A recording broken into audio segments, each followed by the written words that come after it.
Welcome back to the podcast on this Wednesday. Thanks for listening. Well, I love finding sermons where Pastor John proclaims the God-Centeredness of God. There are a lot of those sermons, and rightly so. This is the cornerstone of what we call Christian hedonism. God is thrilled with himself. And without this point, Christian hedonism wouldn't make any sense. And without this point, the gospel wouldn't make any sense either. To make this gospel connection, I recently came across the following sermon clip. It's from a conference message that Pastor John delivered in Massachusetts back in the fall of 1992, over 30 years ago now. In this clip, Pastor John is setting the table for the doctrine of justification, and he's setting the table with the doctrine of God. Here's how he did it. One of the reasons that it's hard to get a whole range of biblical doctrines across to Americans today is because there is a secular mindset that is radically different from a biblical mindset.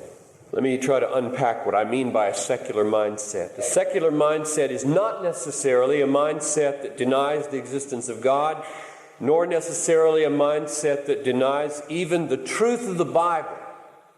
Rather, it's a mindset that rules man into the center and rules God onto the periphery. It's a way of thinking that starts with man at the center and a cluster of needs and rights and expectations that man has, and then it begins all of its thinking and moves out from that center. And it judges to be problems, things in the world and in the universe that don't fit with this beginning, with this mindset, with this starting point, with man at the center, our rights, our needs, our expectations. And so what are understood as problems are things that don't fit with that. Or what are understood as successes are things that endorse that fulfill those needs, enable and establish those rights, and jive with those expectations. And so you interpret the whole universe with this beginning point of man at the center with his needs and expectations. We're born with this mindset. It is not a modern mindset, though modernity puts certain twists on it and intensifies it through the media. Nevertheless, it's not new. We were born with it. Paul calls it the mind of the flesh in Romans 8:6.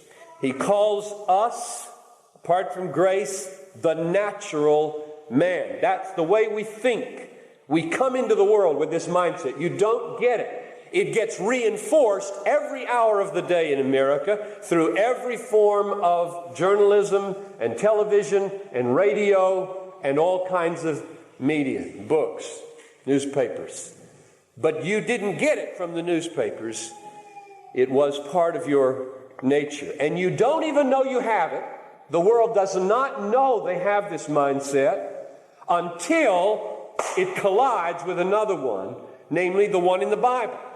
The biblical mindset, on the other hand, is not simply one that includes God somewhere in the universe, or simply says that the Bible is true. That's not the biblical mindset, pure and simple. The biblical mindset begins with a radically different starting point, namely God and God's rights. An absolutely foreign concept in this nation, that God has rights and God has goals.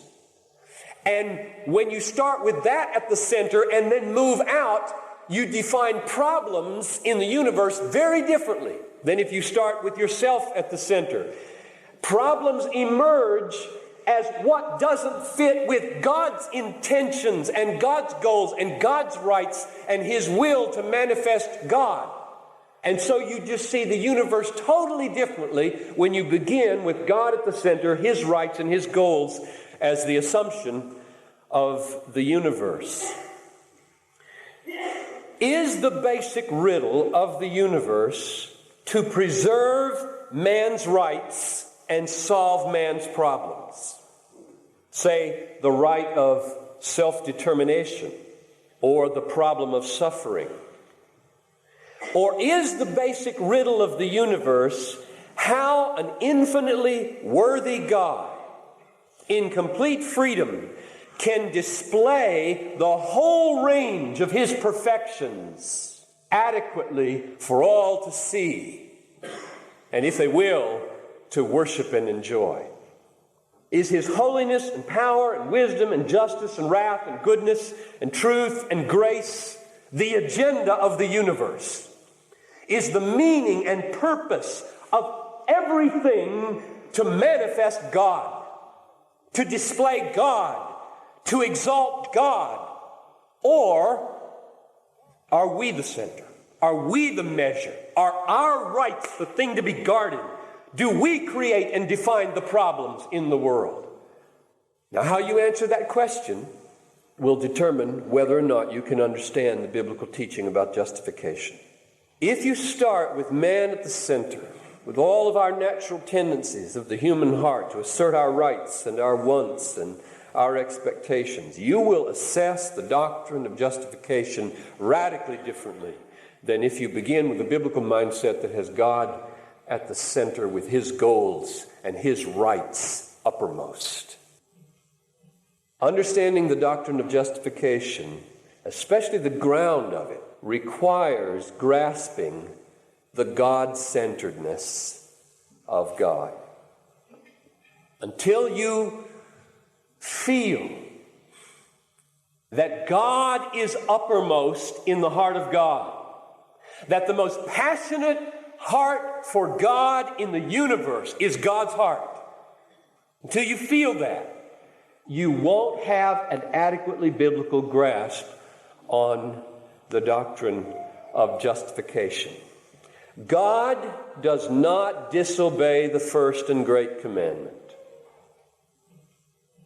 God, with all of his heart and soul and mind and strength, loves God. He delights in his glory. He rejoices in his magnificence. God is not an idolater. And until you grasp that, until that takes hold of you, that God never commits idolatry, God always has himself at the center of his infinitely worshiping heart, you will not be able to make sense out of the doctrine of justification the way the Bible makes sense out of it, and especially its ground in Romans 3. Now, I've been trying to say these kinds of things for about 20 years or so, and if people are listening and they haven't thought about the God-centeredness of God and that he is uppermost in his own affections, it sort of hits them like a truck. But I want to tell you, this truck is laden with fruit. And if you survive the impact, you will eat well for a long time to come. If it's strange to you, if what I've just said is strange to you, that God is uppermost in his own affections, that God never commits idolatry, that God loves God with infinite passion, that the Sunday school papers my boys bring home are defective because they never have the words, God loves himself more than he loves you. If you can survive the impact of that, then I think parts of the Bible will open to you that have been a closed book, and you may never even have known it. I really want to encourage you to let God be God. What I'm claiming tonight now, so far, is that the answer to the first question of the Westminster Catechism is the same for God as it is for man. What is the chief end of man? Chief end of man is to glorify God and enjoy him forever. What is the chief end of God? The chief end of God is to glorify God and enjoy him forever. That's all I'm saying. Don't write a different catechism. Don't make yourself the center of God's affections if he has required him to be the center of yours. There's a demonic way to imitate God. Satan used it on Eve. Don't make that mistake. When God lives for his own glory, don't you interpret that to mean, well, we should imitate God, we live for our glory. The way you imitate a God who lives for his glory is to live for his glory. Another way to say this is that God is righteous. What is righteousness to you? I'll tell you what righteousness is as I understand it biblically. The opposite of righteousness is to value and enjoy what is not valuable or rewarding, ultimately. The opposite of righteousness is when your valuing capacity, that heart in you that goes out and cherishes things and loves things and delights in things and craves things and wants things, goes after things that aren't valuable, namely anything but God. Righteousness is doing what's right, namely craving, delighting in, wanting, cherishing what is valuable and infinitely valuable, God. Therefore, when I say that God is righteous, I mean that God never sets his infinite affections on anything less than what is infinitely valuable, himself. Solid gold. This is a clip worth listening to a few times. It's a profound and brilliant setup for understanding the doctrine of justification, why we must get right with God, why we must be justified. We'll never find out if we don't understand who God is in this way. It's a great clip. I pulled it from John Piper's conference message titled, "The Joy of God and His Fame," preached on October 9th, 1992. The entire message is online at desiringgod.org. Well, gold like this is all over the Piper Sermon Archive, and if you find some gold to share, email me. Give me your name, hometown, the sermon title, and the timestamp of where the clip happens in the audio, and make a note of what stands out to you. Put the word clip in the subject line of an email and send it to me and Ask Pastor John at desiringgod.org. That's an email address, askpastorjohn at desiringgod.org.